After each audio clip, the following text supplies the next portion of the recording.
Muy buenas tardes. Bienvenidos a la conferencia de prensa, al informe diario sobre créditos que se viene haciendo durante toda la pandemia. En este momento los informes de créditos se están dando los lunes, como lo informó la secretaria Márquez anteriormente, y diariamente en este ejercicio de rendición de cuentas y transparencia, otras instituciones, particularmente del sector económico, vienen a reportar avances en otros programas. El día de hoy vamos a reportar avances en los programas que se presentan continuamente en esta misma conferencia de Foviste y de Infonavit, y agradezco mucho su presencia. Sin más, le voy a ceder la palabra a Agustín Rodríguez López, que es el vocal ejecutivo de Foviste, que nos presentará justo un programa, los avances del programa que se viene desarrollando entre la Secretaría de Economía y Foviste.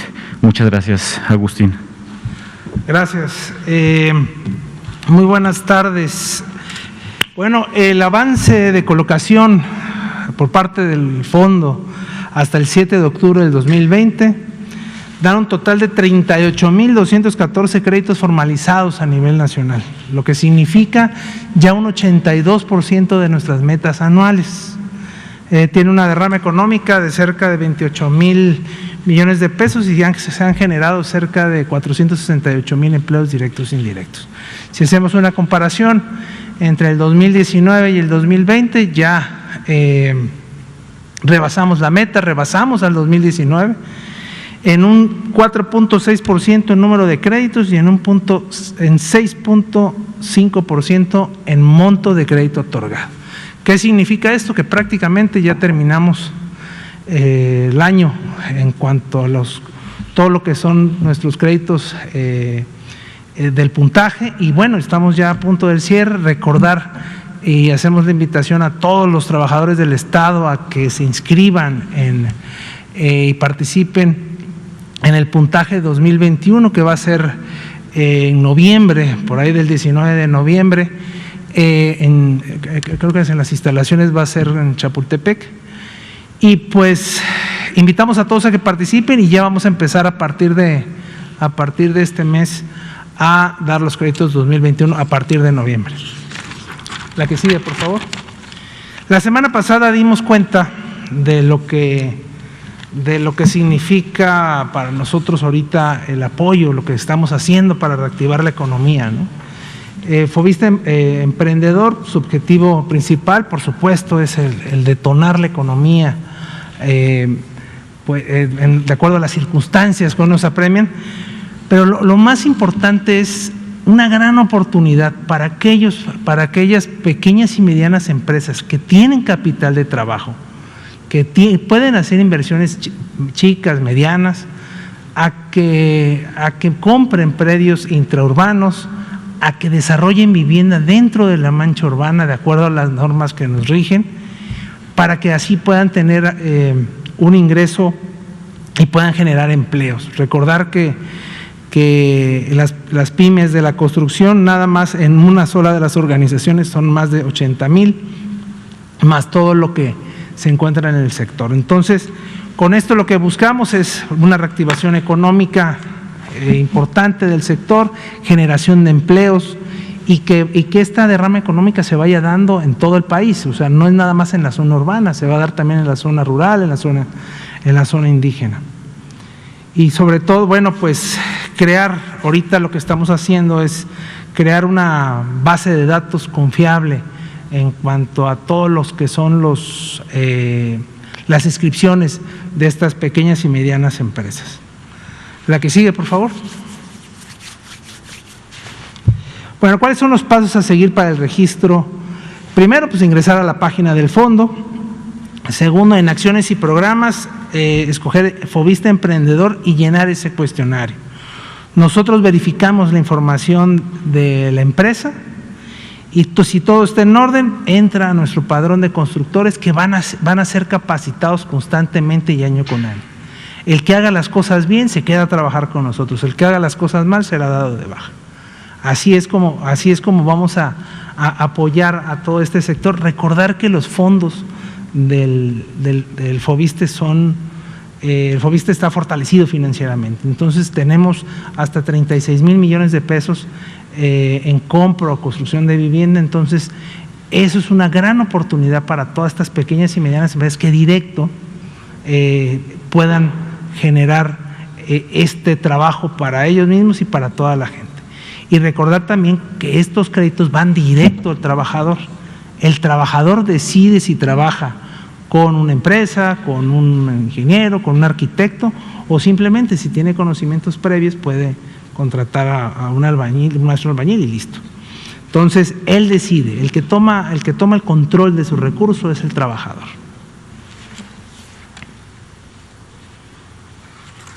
Y por supuesto que también con esta alianza que hicimos con la Secretaría de Economía, pues también se pueden inscribir en la página oficial de la Secretaría de Economía, donde también estamos trabajando de la mano con la secretaria y con todo su equipo para poder hacerlo más fácil, más eficiente, menos burocrático y que seamos más precisos a la hora de aplicar los recursos. ¿La que sigue, por favor?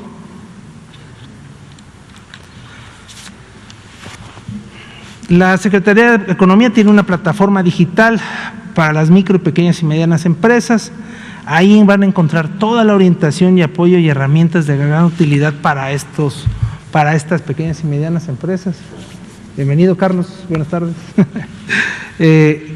A tan solo 5 días, pues hemos recibido, ya se han inscrito varias empresas y estamos invitando a que aprovechen que pues viene el presupuesto 2021, están los programas, ya están activos, ya están funcionando y lo único que tienen que hacer es cerciorar cuáles son los procesos, capacitarse y empezar a hacer vivienda intraurbana. Recordar que no es para grandes desarrollos, es para desarrollos de una vivienda, 2 viviendas, 10, 15, 20, dependiendo los predios que puedan conseguir o que ellos mismos tengan, ya sea que los compren o que tengan ese predio y lo urbanicen y lo pongan de oferta. Pues yo creo que eso es todo. Y bueno, estos son nuestros datos del programa. Invitamos a todos a que aprovechen esta gran oportunidad y que es un trabajo constante y permanente que a las empresas les va a ayudar a subsistir en estos tiempos, y a nosotros, que lo más importante es el derechohabiente, nos va a permitir tener oferta de vivienda adecuada dentro de la mancha urbana, de muy buena calidad. Entonces, ya con estos recursos, antes tenían que urbanizar y construir la casa y venderla. Ahorita nada más es urbanizar, porque con el sistema Construyes puede hacerlo con el mismo recurso del acreditado. Entonces, con ello se ahorran los gastos tanto de trámites, tanto de costos de financiamiento y todos los costos superfluos que tenían normalmente los costos de la vivienda. Le agradezco la atención, muchas gracias, muy buenas noches. Muchas gracias, Agustín, por presentarnos el avance de este programa entre Foviste y la Secretaría de Economía. Y ahora le doy la palabra, bienvenido, Carlos, al director general de Infonavit, Carlos Martínez Velázquez. Por favor, Carlos. Muchas gracias, una disculpa, ahí el performance, ¿no?, nos detiene a veces, pero vamos a hacer el recuento y vamos a presentar hoy un tema particular que solicitó el presidente de la República el día de hoy a pregunta del compañero Paul sobre el tema de Tepozanes. Entonces vamos a repasar ese tema que fue parte de la conferencia matutina el día de hoy y después el avance de crédito que venimos dando cada semana los jueves en esta conferencia. En primer lugar, en la que sigue, siempre recordar cómo funciona el Infonavit. El Infonavit es un fondo que atrae recursos a través de las cuotas patronales, del pago de los créditos y por supuesto lo que se dedica a dar es soluciones de vivienda y ahorro para los trabajadores. Recordar que cada pago que ingresa por parte de los créditos o las aportaciones terminan al final como un rendimiento al ahorro de los trabajadores. En la que sigue se puede ver todo lo que se puede hacer con el Infonavit. Es una mutualidad, ¿no? Tienes ahorradores de un lado, personas o trabajadores que sacan crédito y lo pueden hacer para mejoramientos, para construcción en terreno propio, por supuesto los créditos hipotecarios para distintas modalidades, tienen acceso a cobranza social, a seguros y, por supuesto, a rendimientos a su ahorro. Al cierre de agosto el rendimiento era de 5.35%, así que siempre el ahorro va capitalizando en el Infonavit y tiene que ver con esta mutualidad, esta solidaridad entre los trabajadores que pagan sus créditos por un lado y que reciben rendimientos al ahorro por otro. En la que sigue tenemos ahora sí, iniciamos con el caso de la unidad habitacional Tepozanes, que fue un caso que salió en la matutina el día de hoy, que el presidente nos pidió que respondiéramos, diéramos un panorama general de lo que estamos trabajando y de lo que falta, ¿no? Digo, es un tema que surgió a raíz del temblor de septiembre de 2017. A partir de ahí se ha trabajado con distintas instancias y sobre todo ya en la nueva administración a través de la SEDATU con David Cervantes, que es el subsecretario encargado de la reconstrucción, con la CONAVI y con otros actores hemos hecho mesas de trabajo con los vecinos, en primera para acabar de pagar los seguros que corresponden al crédito Infonavit y en segundo lugar para ver otras opciones con los vecinos donde tiene que confluir necesariamente la autoridad federal, autoridades municipales, estatales y por supuesto nosotros. En la que sigue tener un panorama general. Esta unidad se encuentra ubicada en el municipio de Los Reyes La Paz, en el Estado de México. Se construyó todavía cuando el Infonavit construía, ¿no? El Infonavit dejó de construir hace muchos años, pero esta unidad fue de todavía aquellas que se construyeron por parte del Infonavit. En total, el instituto otorgó 1.444 créditos para vivienda en esos. Al cierre del temblor, que es cuando se toma la fotografía para el tema de los seguros, se tenían registrados 1.146 créditos activos y vigentes en el instituto y de los cuales 854 reportaron daños. Es decir, hubo vecinos que a pesar de tener el derecho vigente y la posibilidad de reclamar al seguro de daños, no lo hicieron. Esto lamentablemente sucedió porque, como se da en ciertos procesos sociales, hubo gestores que engañaron a la gente, le decían no reclames el seguro porque pierdes otros derechos y demás, ¿no? Pero en realidad la mayoría de los trabajadores, 854, reportaron daños en 2017 y a partir del reporte de daños es que se puede hacer el cobro del seguro y se siguió con eso. Los seguros tienen 2 años de vigencia para hacer el cobro.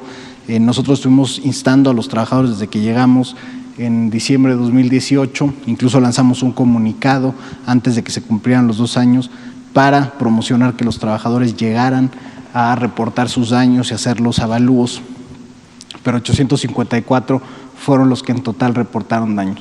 Desde 2004, fíjense cómo de repente las decisiones institucionales del pasado te arrastran, pero desde 2004 iniciaron ciertos reclamos de vecinos en esa unidad habitacional. Lamentablemente desde entonces nunca se atendió y al final en el sismo de septiembre del 17 hubo daños irreparables a la vivienda. Se determinó pérdida total en muchos de los condominios de esta unidad habitacional y por lo tanto se pagan los seguros de aquellos que efectivamente reclamaron. De esos reclamos, 760 acreditados han sido declarados elegibles para recibir el seguro de daños. Esto quiere decir que a pesar de que hubo quien reclamó, muchos trabajadores, por ejemplo, ya no regresan en primer hubo unos que ya no regresaron a hacer la reclamación de daños, a pesar de que lo habían hecho en un principio, ya no regresaron a hacer el dictamen. Hubo otra serie de trabajadores que a pesar de que se acercaron, ya no regresaron por el cheque, ¿no? O sea, tienes que regresar por el cheque y cada vez que se emiten los cheques tienen una vigencia de 15 días. Entonces, si no regresas en 15 días, el cheque ya no se puede cobrar, etcétera, ¿no? Entonces, 760 acreditados han sido declarados elegibles y se ha hecho hasta ahorita una dispersión de 117 millones de pesos. Por supuesto faltan, ¿no?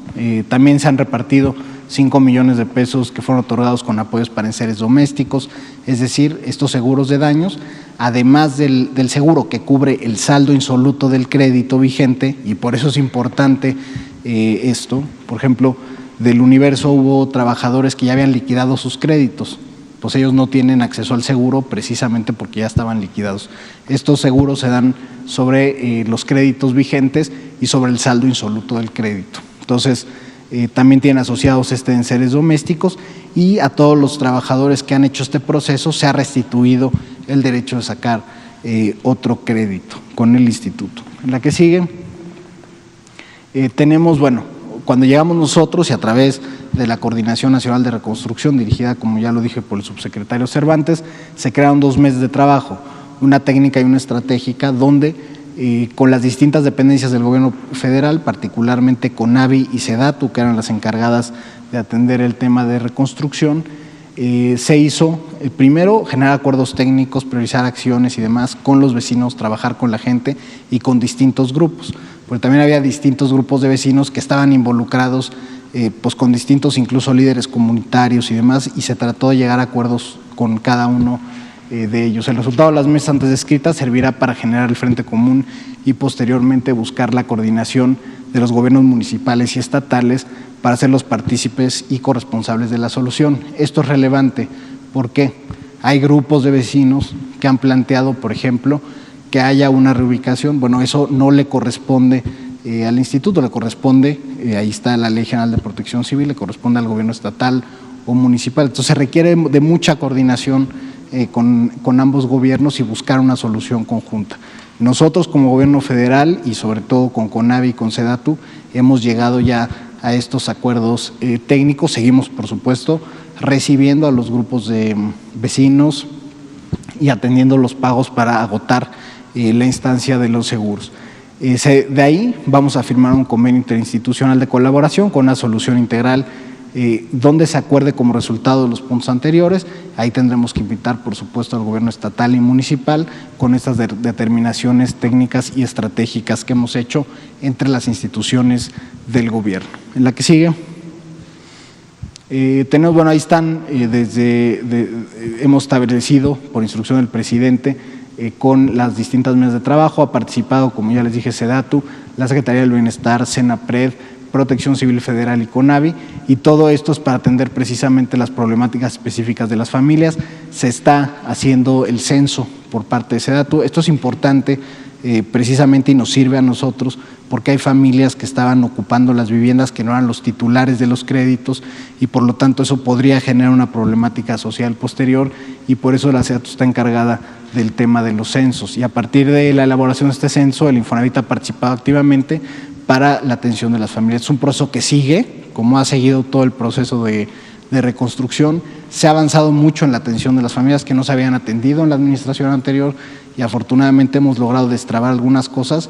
Y simplemente decirles que seguimos abiertos con los vecinos, con los titulares de los créditos que se mantienen en la unidad para encontrar solución, y decirles que de parte del Infonavit siempre van a encontrar pues una puerta abierta, un canal de comunicación que podamos confluir con las autoridades municipales, estatales y por supuesto con las federales para lograr una solución integral para las familias, y sobre todo privilegiando una cosa muy importante que nos toca a nosotros materializar, que es el derecho humano a la vivienda.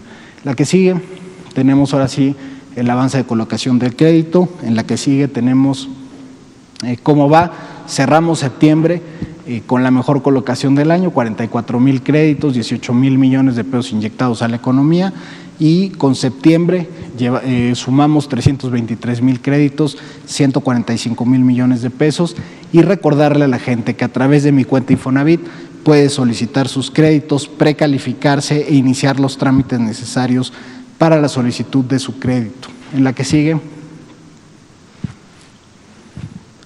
ahí está cómo va, la recuperación ahí se nota, ya lo venimos diciendo desde entonces. En abril, cuando empezamos estas conferencias, tuvimos el menor nivel de colocación después de que marzo había sido un muy buen mes. Ahí es donde se da el primer etapa de confinamiento, mayo también, pero a partir de junio se ha venido observando un crecimiento de los créditos importante, ya en septiembre mucho mayor de cómo se venía observando en los meses anteriores, y la verdad es que confiamos en que va a ser un muy buen cierre del año, sobre todo porque se empieza a recuperar el empleo, se empieza a recuperar el sector de la construcción, que se declaró como esencial a partir de junio y que ha venido avanzando la colocación de los créditos y sobre todo los créditos de mejora, que los anunciamos aquí en mayo con el presidente. Ampliamos la bolsa de créditos de mejora hasta 125,000 pesos.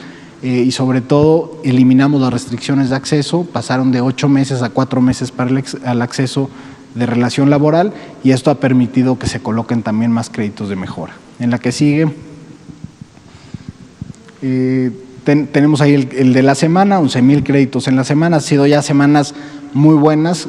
Recordarán en abril, cuando empezamos esto, teníamos semanas de 3,000, 4,000 créditos en la semana. Ahorita ya estamos colocando 11,628 créditos a la semana a nivel nacional. Están funcionando todas nuestras oficinas, están por supuesto con sana distancia, con medidas, etcétera. Ahora esta semana tuvimos cerradas nuestras oficinas en Quintana Roo y Yucatán, precisamente por los eventos meteorológicos, que le mandamos un saludo a todas las familias, pero sí decirles que hemos estado operando de manera continua durante toda la emergencia sanitaria. En la que sigue, tenemos, invitarlos a que consulten el reporte anual de vivienda, salió la semana pasada. En la que sigue, el reporte anual de vivienda, la verdad quedó muy bien, tiene los datos del sector de junio a junio, de junio 19 a junio 20, ahí pueden consultar estadísticas concentradas, ya sea de temas. Ahí concentramos temas de INEGI, temas de datos administrativos del Infonavit, empleo y demás, todo lo que tiene que ver alrededor de la vivienda, registro de obra y demás. Cubre el periodo junio 19, junio 20, cada año, es el segundo que sacamos, fue algo que institucionalizamos a partir de nuestra llegada, y la verdad es que es un muy buen documento y sobre todo trae temas específicos de investigación de nuestra área de análisis económico. En particular, a mí me gusta mucho todo un estudio que se hace sobre la brecha de género en acceso a crédito a la vivienda.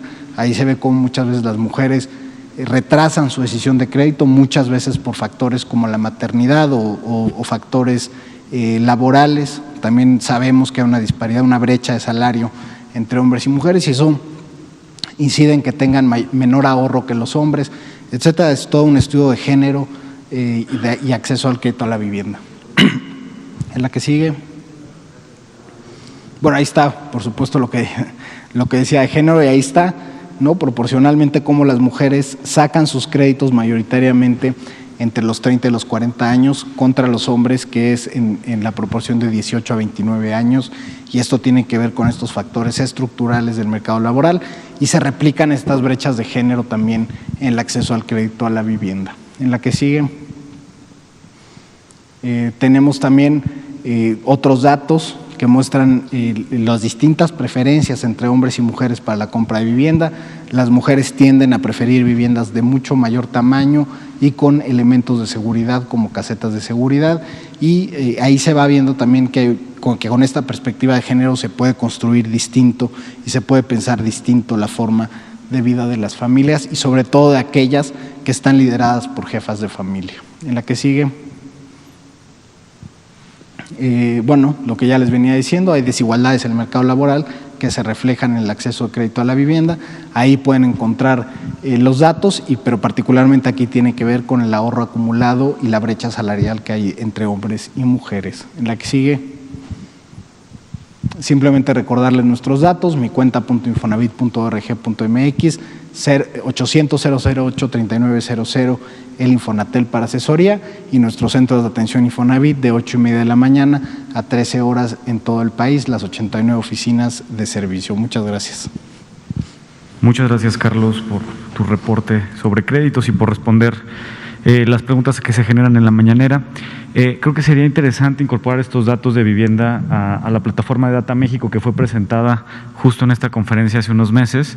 Creo que son muy interesantes para dar contexto en las decisiones económicas que se toman. Sin más, pasamos a la sesión de preguntas y respuestas. Por favor, adelante.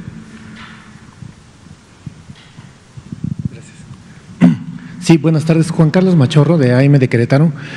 Al titular del Infonavit, ahorita que comentó estos aspectos en sus últimos 2 reportes de esta disparidad de acceso a los créditos de vivienda, ¿han notado una diferencia? Esto es, llamémosle, no sé si en su primer informe retomó datos de años o décadas pasadas.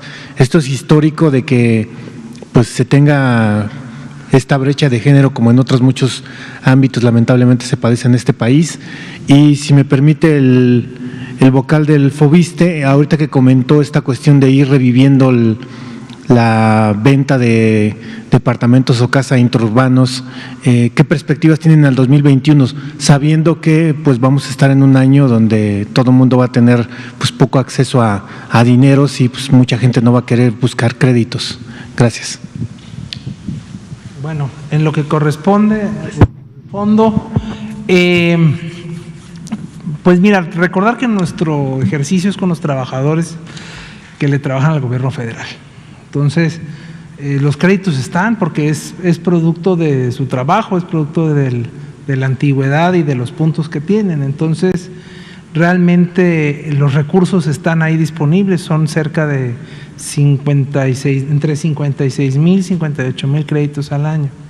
Entonces, está garantizada la ocupación en ese sentido, y lo que ahorita precisamente estamos atacando es ese déficit de vivienda adecuada que tenemos en todas las ciudades del país. Ese déficit que no se ha logrado consolidar una oferta adecuada, buena, en buenos costos, que sea justa con el trabajador.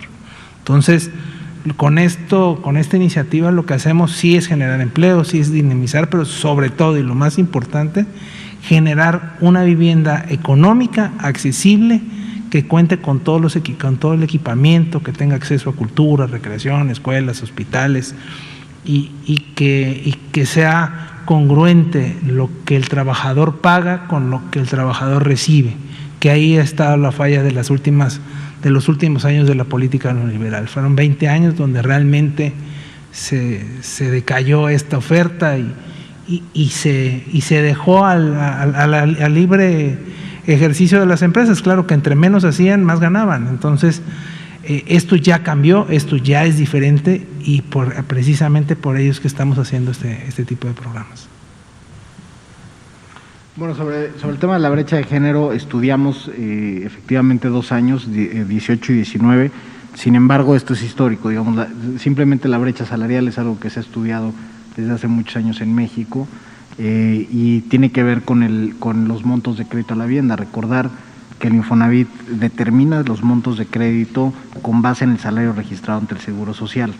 Y ese salario registrado en el Seguro Social por profesiones idénticas, simplemente por la diferencia en cuanto al sexo de la persona, hay una diferencia salarial para el mismo empleo, el mismo nivel, etcétera. Y esto hace que las mujeres acumulen menos ahorro comparado con los hombres para el mismo puesto de trabajo, y por lo tanto esto te lleva necesariamente a tener un monto de crédito menor y un menor enganche, ¿no? Entonces esto seguramente, si lo replicáramos hacia más años hacia atrás, tendríamos resultados similares, porque esto es algo estructural en el mercado laboral mexicano. Entonces digo, sin duda es importante estudiarlo hacia atrás, pero estoy seguro que tendríamos resultados similares, porque esto desgraciadamente no nos ha arreglado. Ya en estos años hemos avanzado mucho, ¿no? con la paridad de género,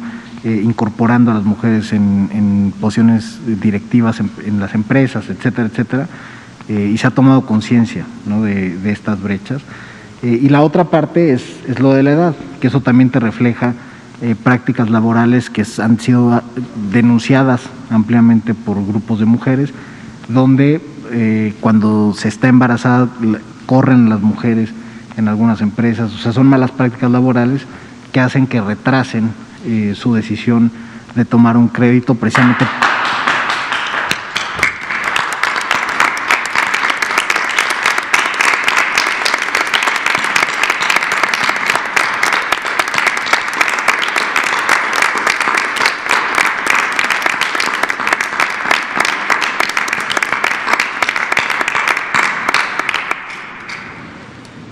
ustedes saben, todos los días a las 6:30 en punto hacemos un breve homenaje a todos los trabajadores de la salud que están en el frente del combate al COVID-19 y como siempre les mandamos desde este espacio un agradecimiento por su labor. Una disculpa, Carlos. Bueno, simplemente para terminar, el tema de las prácticas laborales, como el tema de la maternidad, puede retrasar la decisión de crédito por el solo hecho de que para obtener un crédito del Infonavit necesitas continuidad laboral al menos por 2 años para tener el puntaje suficiente. Entonces, si tienes una pérdida de relación laboral por causas de género, ¿no?, como este caso que es además ilegal, pero que es una práctica que sucede, pues tienes estas disparidades también de edad y de retraso en la decisión del crédito, ¿no? Entonces, es un tema a tratar que ya lo estudiamos y que ahora tenemos que ver cómo a través del crédito se puede corregir, aunque sea mínimamente, el bienestar de las mujeres, teniendo esta perspectiva de género en el crédito. Gracias. Adelante, por favor. Buenas tardes. Director, corríjame en caso de que tengamos algunos puntos equivocados. En esta unidad que fue construida por Infonavit en los años del 93 al 96 se ubicaron más de 2.056 casas. Y con el último sismo del septiembre de 2017, tenemos conocimiento, bueno, que la aseguradora Atlas, y si, me gustaría que usted lo pudiera confirmar, sí entregó la cantidad, pues nada despreciable, de más de 2.800 millones de pesos. ¿Sí está confirmada esa recepción por parte de la aseguradora ante el Infonavit? Bueno, la aseguradora va pagando conforme hay reporte de daños, se hace el reporte de daños y a partir de ahí se va pagando. No es que le entregue algo al instituto, sino que se va pagando conforme hay un reporte de daños y un indicativo de daños. No está haciendo, o sea, el Infonavit no lo está llevando a cabo la reposición de los daños, es por medio de la aseguradora. Sí, la aseguradora es la que repara el saldo insoluto de los créditos, eso es el seguro.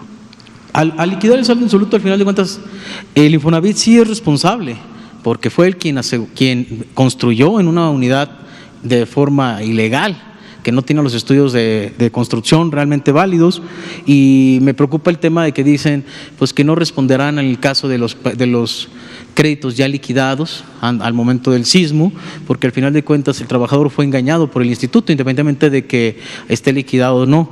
Nos preocupa también que la indemnización, las aseguradoras por costumbre, tradición y su negocio es decir no a todo. ¿Cómo encontramos el sí? Hay 2.056 familias, independientemente de que tenemos conocimiento que en algunas actualmente sean habitadas por invasores o porque hayan sido un traspaso que la aseguradora hoy quiere decir que es ilegal traspasar un crédito Infonavit, pero bien sabemos que es una figura que se ha llevado a cabo en toda la historia del instituto. ¿Cómo encontrar el sí? Y sobre todo, ¿cómo presionar a la aseguradora que no se pase de rosca, diría el titular de la Profeco? Bueno, en primer lugar, obviamente, cuando se construyó esto, que fue entre 93 y 96, pues se tuvo que haber tenido algún permiso municipal y demás, ¿no? Que es algo de lo que hemos platicado en distintas áreas del país, en Juárez y demás, donde son los alcaldes quienes al dar los permisos de construcción a las instituciones deberían tener la responsabilidad originaria de certificar el suelo apto para la vivienda. Nos tendríamos que ir hacia el 93 para ver las decisiones y los estudios con los que se tomaron. Es una investigación que yo ordené precisamente a la Contraloría General de la institución para abrir los archivos de ese caso en particular y sobre todo poder investigar quién haya tomado esas decisiones y con base en qué se tomaron esas decisiones, ¿no? Entonces es importante decir eso, ¿no? Que ordenamos esta investigación ante la Contraloría General. Es un caso que simplemente por los años pues será difícil determinar responsabilidades, pero se tiene que investigar a fondo con base en qué se tomaron las decisiones de construcción en su momento, con base en qué permisos, qué autoridades estaban en ese momento y demás. Sobre el tema de seguros, el punto particular es que también ha habido distintas camadas de crédito. El instituto, cada vez que otorga un crédito, está asociado a distintos seguros. Ahora ya tenemos el autoseguro de fallecimiento, o sea, son seguros que damos nosotros mismos, Eso no sucedía en otros créditos, y en estos créditos en particular, en los contratos de crédito, lo que se establecía es que lo que se aseguraba era el saldo insoluto del crédito en caso de un evento. ¿Qué significa el saldo insoluto? Pues solo cubre a aquellos que están pagando efectivamente el crédito. Son los únicos que están asegurados en el momento del siniestro, y por eso es que se trabaja precisamente con ellos, y por eso hablaba del universo de los créditos vigentes y quienes reclamaron daños del crédito que están sujetos a ese seguro, ¿no? Entonces, eso es lo que se tendrá que liquidar, y los meses de trabajo son precisamente para establecer responsabilidades, porque algo de lo que nos ha pedido el presidente es que no dejemos solas a las familias que tuvieron algún daño durante la reconstrucción, y por eso es reatender mucho de lo que se hizo todavía en la administración pasada, en los primeros momentos del sismo, donde no se atendió debidamente a la población, y lo que tenemos que hacer nosotros, y por eso la coordinación con SEDATU y con CONAVI, de buscar la atención y agotar todas las instancias que tengamos que hacer para que la gente pueda recuperar su vivienda.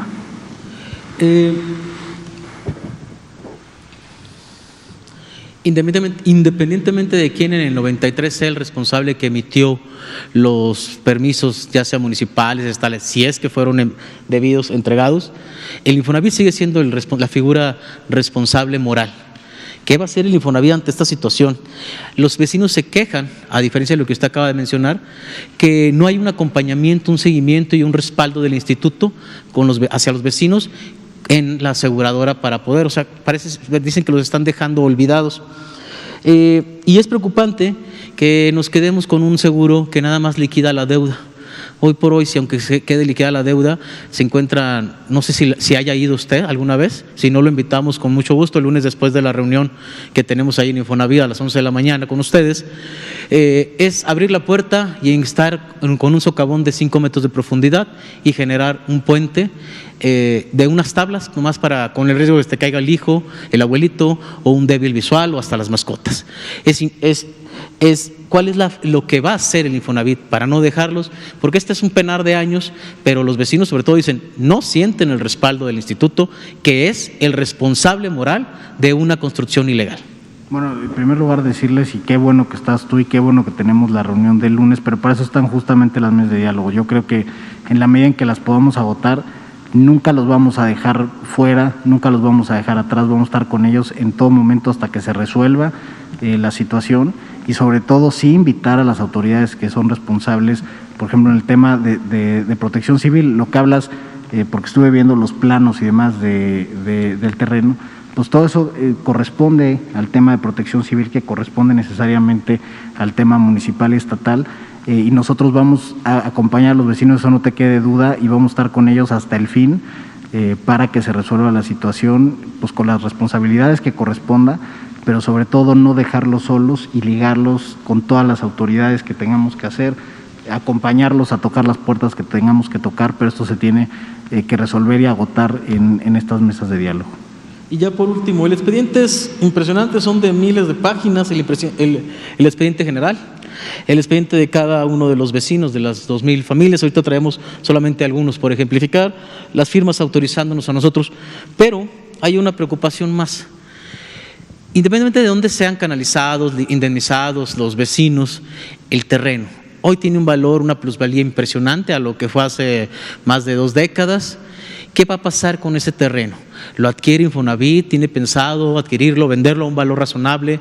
Los vecinos acusan al gobierno del estado que los está presionando para entregárselo a un inmobiliario y haga un desarrollo. Ese mismo terreno puede servir para la indemnización y que los vecinos, existe un mecanismo así de que adquiera el Infonavit ese terreno y le encuentre algún uso, ya sea con un privado, un particular, y encontrar esas casas que están en Infonavit ahí abandonadas, esas que trae usted en un programa de reestructuración, y canalizar a los vecinos a esos nuevos nichos de desarrollo. Eso nada más. ¿Qué va a pasar con el terreno? Y si hay forma de readquirirlo, hacerle un nuevo uso, pero sobre todo si esas casitas que andan por ahí olvidadas por los ciudadanos pudieran ser rehabilitables por ellos.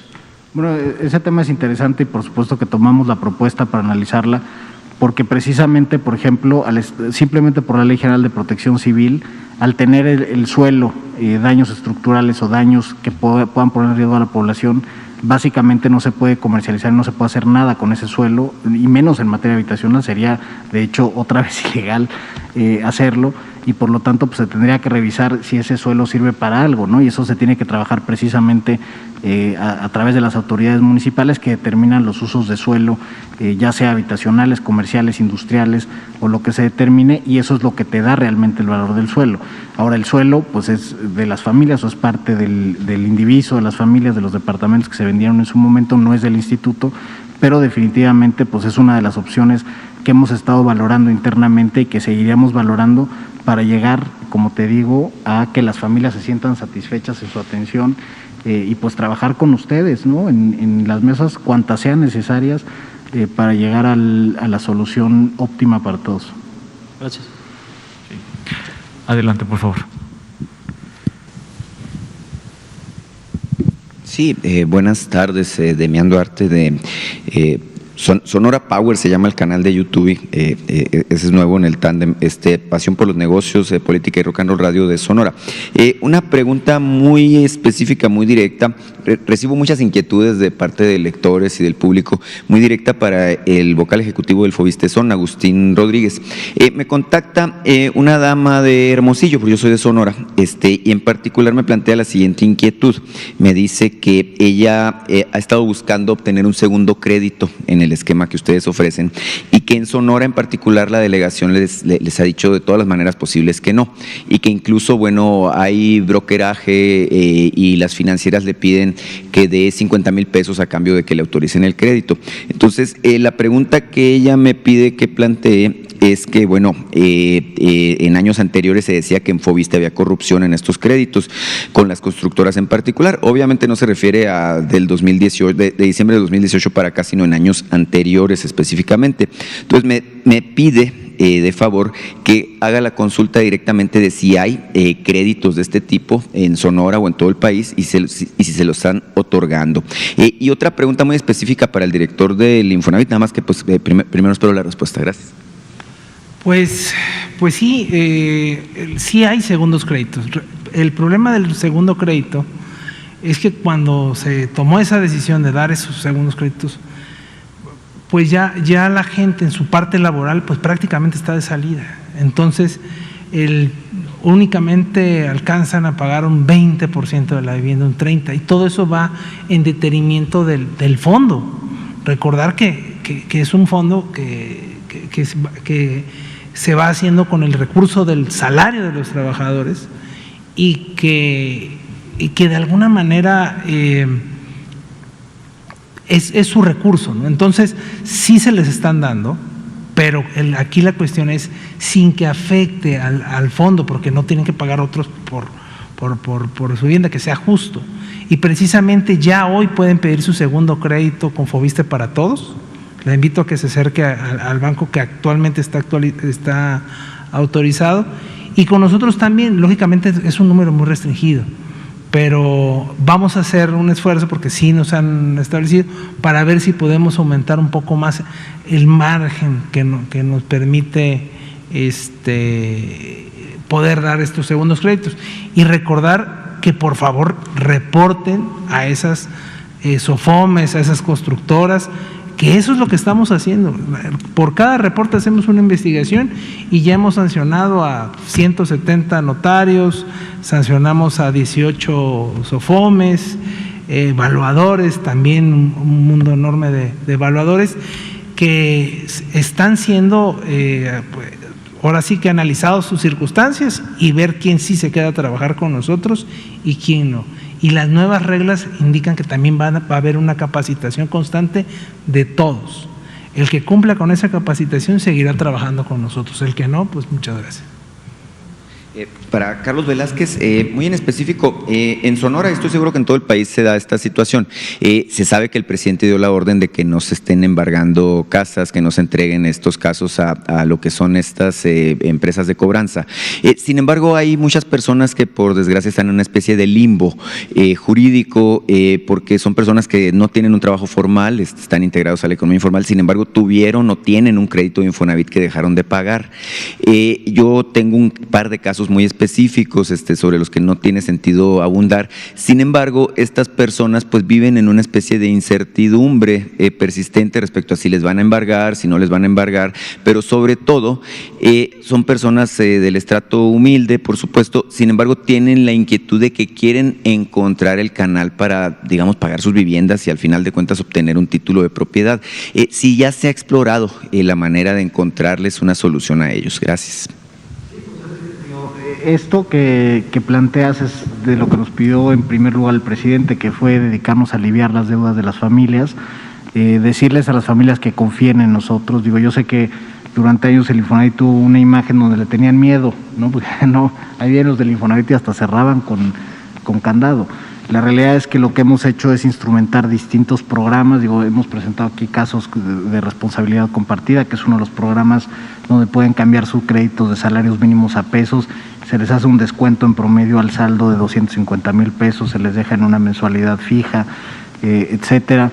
Están los estudios socioeconómicos, están los pagos a tu medida y demás. Entonces, lo que buscamos es que las familias efectivamente paguen, y mientras haya voluntad de pago, lo que nosotros tenemos como instrucción es encontrar la fórmula, la que más le convenga a la familia para que vuelvan a pagar, y esto implica desde hacer descuentos al saldo, descontar intereses, lo que tengamos que hacer para que las familias encuentren un pago oportuno de sus créditos.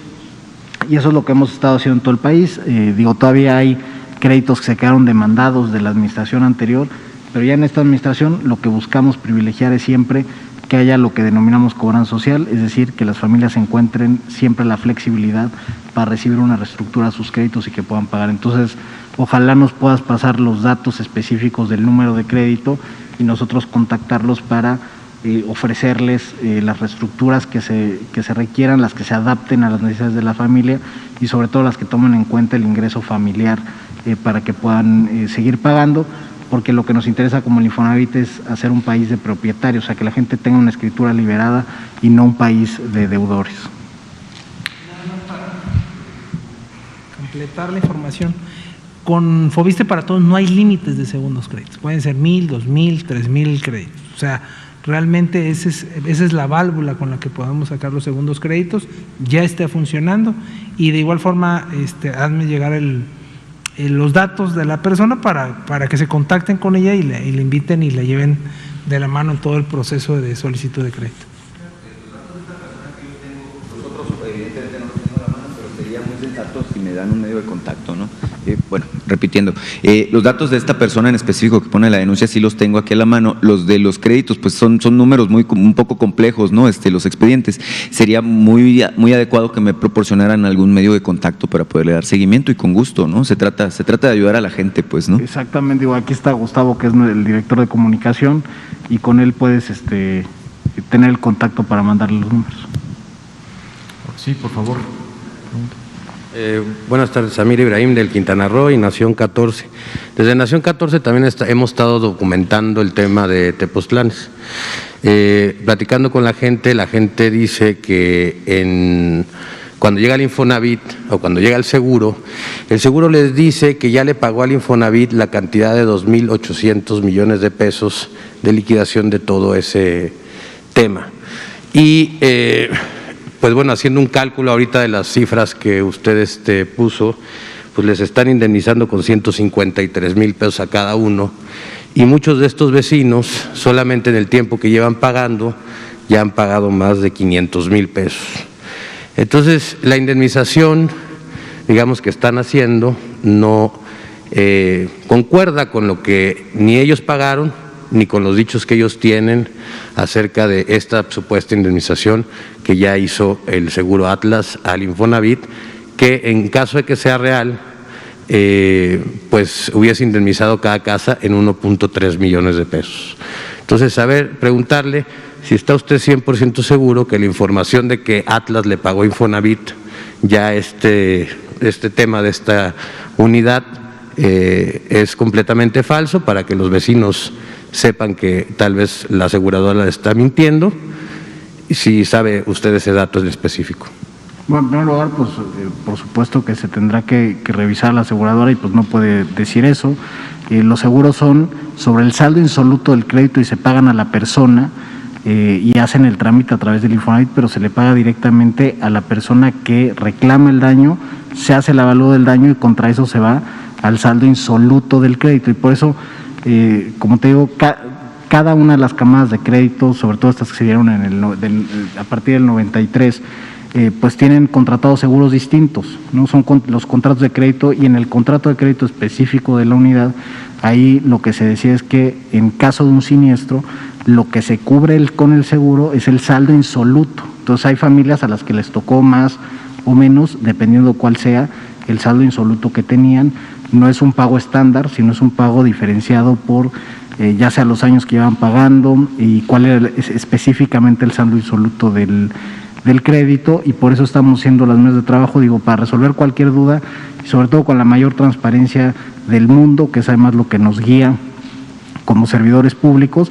Pues lo importante es mostrar a las familias pues lo que tenemos, ¿no? O sea, no tenemos por qué hacer este tipo de cosas.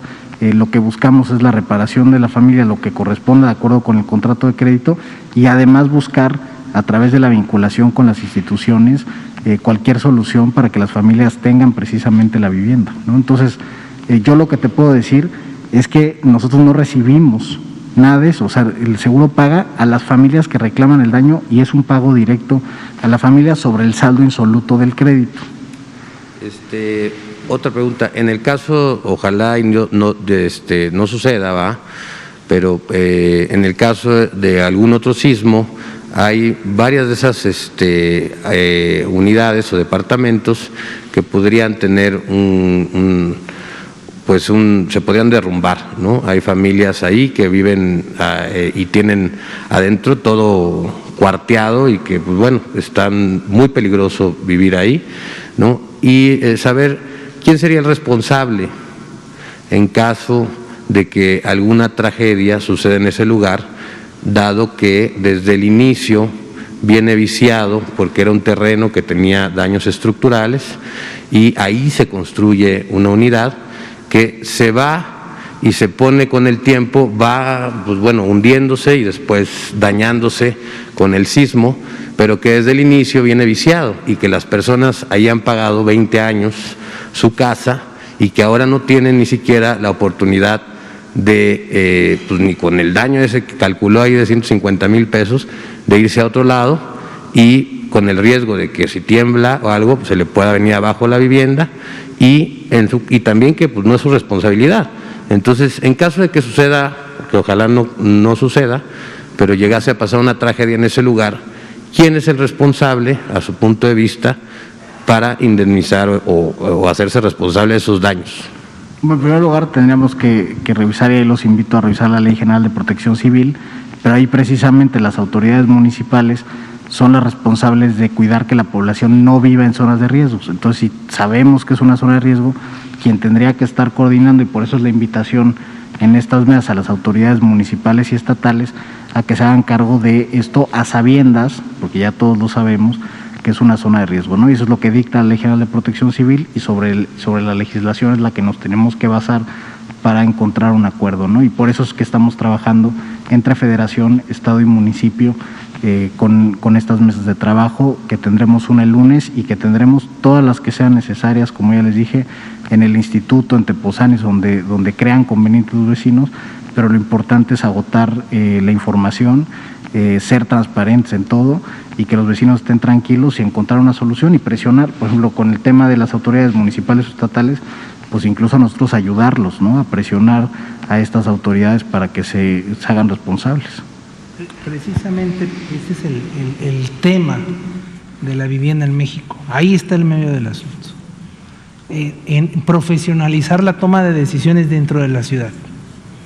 El hecho de que algunos estados están muy profesionales, la Ciudad de México, muchos estados están profesionales, pero la parte municipal a veces ponen agrónomos o ponen doctores en el INPLAN o en toda esta parte de estrategia de suelo y todo lo que lleva a la planeación urbana. Entonces, precisamente el esfuerzo que está haciendo SEDATU ahorita es profesionalizar eso, ¿sí? tener actualizados, pero actualizados todos los programas de ordenamiento urbano, que estén conectados para que exista un desarrollo regional, porque no podemos hablar de un desarrollo nacional si no contamos con desarrollos regionales. Es ahí donde, si ordenas el suelo, pueden ser ciudades más competitivas, pueden ser ciudades con mejores ingresos y sobre todo mejor calidad de vida. ¿Qué es lo que sucede en estos años? Bueno, pues realmente entraba cualquiera y hacían lo que querían, y el hecho de estar en un área de riesgo, bueno, pues para empezar ahorita ya no es factible, ya no estamos haciendo viviendas en zonas de riesgo. Respetando estas iniciativas, junto con hacer conciencia con las autoridades de que los costos de hacer mal las cosas, pues a la larga es mucho mayor, porque tienen que llevar instalaciones, tienen que llevar drenaje, tienen que urbanizar, se convierten en problemas sociales graves. Entonces, si con tiempo se planea, se arma una estrategia de desarrollo urbano adecuada, por supuesto que se puede arreglar esto. Y no es un tema de recursos, los recursos están para estos programas de desarrollo urbano, simplemente es que se hagan bien y que la gente que toma las decisiones de la ciudad sea profesional del urbanismo. Muchas gracias por su presentación, muchas gracias a la audiencia por seguirnos. Con esto cerramos la conferencia de informe de créditos solidarios. Muchas gracias.